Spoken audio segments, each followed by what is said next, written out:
In this video, I'm going to show you how to fix a VIZIO TV that's stuck on the logo screen and won't fully boot up.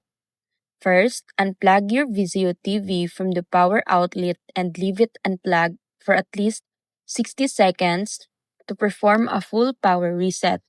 While it's unplugged, press and hold the physical power button on the TV for about 10 to 15 seconds to drain any residual power. Then plug the TV back in and turn it on.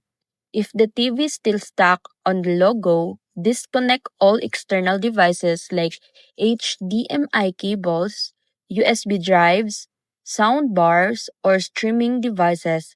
Then restart the TV again to rule out conflicts from connected devices.